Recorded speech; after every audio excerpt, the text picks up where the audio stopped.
होता, शनिदेव को सम्मान नहीं दे पाते थे। और जब शनि महाराज को सम्मान नहीं मिलता था तो शनिदेव और ज्यादा उद्दंड हो जाते।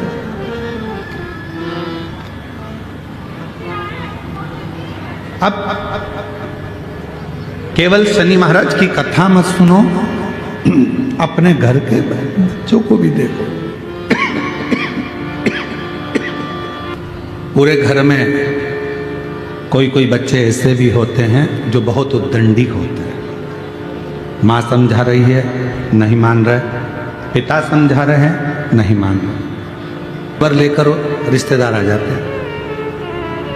अब उस बच्चे पे एक समय ऐसा आता है, ना माँ ध्यान देती है, ना पिता ध्यान देते हैं, ना कोई रिश्तेदार ध्यान देता है। सबको मालूम है कि ये उद्दंडी है, उस पर लोग ध्यान देना बंद कर देते हैं। पर शिव महापुराण की कथा कहती है जो बच्चे ज्यादा उद्दंडी होते चले जाते हैं, नहीं सुन रहे, नहीं मान रहे, तो निवेदन है उनको हाथ से छोड़ो मत, उन पर ध्यान देना छोड़ो मत, बल्कि उन पर ज्यादा ध्यान दो। और होता है, हमने कई स्कूलों में देखा है, जो अच्छे पढ़ने वाले बच्चे होते हैं, अच्छे पढ़ने वाले बच्चे होते हैं, बहुत विद्वान बच्चे होते हैं, तो उनको सबसे आगे वाली रो में रखते हैं। बोलो बोलो, सही है कि गलत है? आप देखिए बड़े बड़े स्कूलों में, प्राइवेट स्कूलों में, अन्य स्कूलों में, जो बच्चे पढ़ने में सबसे ज्यादा होशियार हैं उनको सबसे आगे की लाइन में रखा जाता है। फिर उससे जो पढ़ने में थोड़े कमजोर हैं उनको पीछे की लाइन में रखते हैं। फिर उससे भी ज्यादा जो पढ़ने में कमजोर है उसको तीसरी लाइन में रखते हैं। फिर उससे भी ज्यादा जो कमजोर हैं उसको लास्ट, आखिरी की लाइन में रखते हैं। बोलो जम के, सही है कि गलत है? पर होना क्या चाहिए? जो पढ़ने में होशियार है, पहले से उसमें बुद्धि अच्छी है, तो उसको तुम्हारे ध्यान केंद्रित करने की जरूरत ही नहीं है। इसको करो पीछे, और जो पढ़ने में होशियार नहीं है, जो जानता नहीं है, जो पढ़ना जानता नहीं है, उसको रखो आगे। तो टीचर हो तुम, बार बार टोकोगे, समझाओगे, देखोगे, ध्यान दोगे, तो जो नहीं पढ़ने वाला भी है वो भी एक दिन पढ़कर अव्वल निकल सकता है, आगे बढ़ सकता है। पर टीचरों ने करा क्या? एक उल्टी रीति अपनाई। जो पढ़ने में होशियार है ए नंबर में, जो पढ़ने में कम होशियार है वो बी नंबर में, जो पढ़ने में और कम होशियार है वो सी नंबर में, और जो पढ़ने में एकदम गड़बड़ है वो डी नंबर में। सबसे आखिरी में उसको बिठाया जो पढ़ने में होशियार है ही नहीं। पर जरूरत क्या थी? उस बच्चे को पढ़ाना है तुम्हें। टीचर का मतलब क्या हुआ? शिक्षक का मतलब क्या हुआ? आप एक अच्छे शिक्षक हैं और अच्छे टीचर हैं, और आपका स्कूल इतना अव्वल में चल रहा है, तो वहां जरूरत किसको है? जो पढ़ने में होशियार कम है उनको होशियार बनाने की, जो पढ़ने में कमजोर हैं उनको मजबूत बनाने की, जो पढ़ने में एकदम डल हैं उनको प्रखर बनाने की। पर प्रत्येक जितने भी स्कूल हैं प्राइवेट, जितने भी स्कूल हैं, सारे स्कूलों में एक नियम आ गया, अच्छे पढ़ने वाले बच्चों को आगे रखो और जो बिल्कुल पढ़ने में डल हो उनको पीछे रखो। नियम होना चाहिए जो बिल्कुल डल हैं उसको आगे रखो, जिससे पीछे से पढ़ने वाले बच्चे भी उसको प्रेशर देंगे, इधर से तुम प्रेशर दोगे, तो दोनों के बीच में वो बच्चा पढ़कर एक ना एक दिन कलेक्टर, एसपी, आईजी, डीआईजी और कमिश्नर बनकर बैठ सकता है। पर हमारे स्कूलों में दूसरा क्रम कर दिया, पढ़ने वाला सबसे आगे। वो तो पहले से ही पढ़ने में होशियार है, तो उसको तो तुम्हें कुछ बताने की जरूरत ही नहीं पड़ेगी। शिक्षक को, टीचर को मेहनत किसके साथ करना पड़ती है? जो एकदम डल है, पढ़ने में कमजोर है, उसके लिए जरूरत है।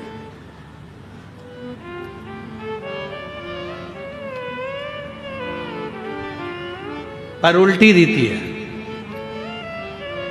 सारे अच्छे पढ़ने वाले आगे बैठ जाओ, खुश। अब जो बिल्कुल डल है, पढ़ने में कमजोर है, वो पीछे क्या करेगा? उसको तो मालूम है सर इसी को रिस्पांस दे रहा है, इसी को आगे देख रहा है, इसी को स्टूडेंट का सब करता धरता बना दिया, इसी से पूछते हैं, इसी को बताते हैं, इसी को लिखाते हैं, इसी को आगे करते हैं, तो वो बच्चा और उद्दंड होते चले जाता है। फिर वो पढ़ता भी नहीं है, ध्यान भी नहीं देता। ये शिक्षक की जरूरत है कि उस बच्चे को अव्वल कैसे बनाना है, ये शिक्षक की जरूरत है। उसको श्रेष्ठ करना है, कैसे उज्जवल बनाना है, ये शिक्षक।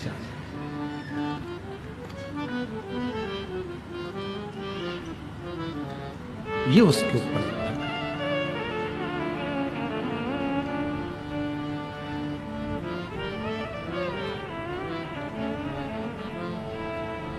है। स्कूल में एडमिशन देना है,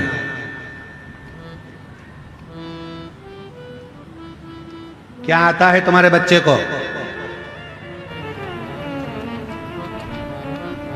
क्या आता है तुम्हारे बच्चे को? माँ बोलना आता है, पिता बोलना आता है, नमन करना आता है, प्रणाम करना आता है, संस्कारों में ढला हुआ है। इसको और कुछ सिखाया है? स्कूल में लेकर आए हैं, आप इसको जो सिखाएंगे मेरा बच्चा वो सीखेगा और एक न एक दिन उच्च अधिकारी बनकर विराजमान जरूर होगा, ये निश्चित है। आप मेहनत तो करो। आप और हम मेहनत नहीं कर पा रहे। आज का जमाना इतना विचित्र है कि हर व्यक्ति को सब कुछ रेडी चाहिए, एकदम बनाओ, सब रेडी। शादी में भी लोग कब जाते हैं? एक दूसरे को फोन लगाकर पूछ लेते हैं, एक दूसरे को फोन लगाकर पूछते हैं क्यों? रिसेप्शन चालू हो गया क्या? पार्टी चालू हो गई क्या? अब उनको ये मतलब नहीं है कि दूल्हा आया कि नहीं आया, दुल्हन आई कि नहीं आई, वरमाला हुई कि नहीं, कौन आया कौन नहीं आया, कौन समझा कौन नहीं समझा, उसे कोई मतलब नहीं है कि कौन आ रहा है कौन नहीं आ रहा है, कौन वरमाला हो रही है कौन रिश्तेदार है, उसे कोई मतलब नहीं। उसको तो एक ही चीज, क्यों? रिसेप्शन चालू हो गया क्या, भोजन चालू हो गया क्या, सब रेडी मिल जाए तो व्यक्ति वहां पहुंच जाए। माता पूजन में जाना है, नवरात्र देवी जी का पूजन है, शादी में माता पूजने के लिए जाना है, क्यों? फोन लगा के पूछेंगे क्यों बाहर निकल गए क्या, माता पूजन चालू हो गई क्या, बैंड बाजे चल दिए क्या, बस एकदम रेडी होना चाहिए तो चल दिए। हर व्यक्ति को, बच्चों को क्या चाहिए? पापा तुम हमारे लिए ये दुकान डाला दो, मम्मी तुम हमारे लिए ये कर दो, बहू कहती है मम्मी तुम हमारे लिए ये कर दो, मम्मी मेरा हाथ का हार बना दो, मम्मी मेरी पाटली बना दो, पापा मेरे लिए ये कर दो। अब कोई तुम्हारे बच्चों से पूछे या तुमसे कोई कहे कि तुम कह रहे हो पापा मेरे लिए ये कर दो, मम्मी मेरे लिए ये कर दो, एक दिन माँ बाप तुमसे कह दे कि बेटा लिख के दे दे, आज मैं जो कर रहा हूं इतना क्या तुम मेरे लिए कभी जिंदगी में करेगा कि नहीं करेगा?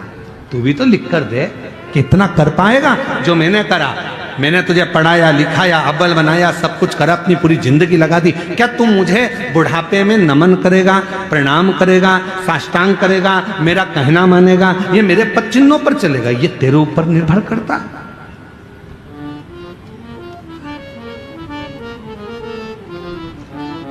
और हम वंचित हैं, वंचित।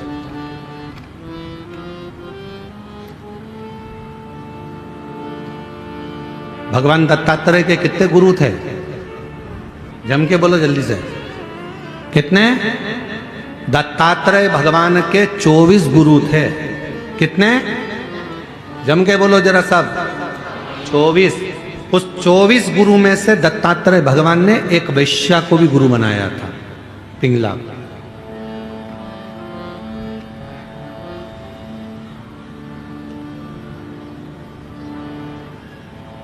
दत्तात्रेय भगवान के 24 गुरु में से एक गुरु दत्तात्रेय भगवान पिंगला वैश्या को भी बनाते। पूछा दत्तात्रेय भगवान से कि ये आपने पिंगला को गुरु क्यों बना लिया? आपके 24 गुरु में से पिंगला को गुरु आपने बनाया? हाँ, क्यों? दत्तात्रेय भगवान ने कहा एक बार ये पिंगला मुझे दिखी और मैंने इस पिंगला को देखा, ये श्रृंगार कर कर तैयार होकर श्रृंगारी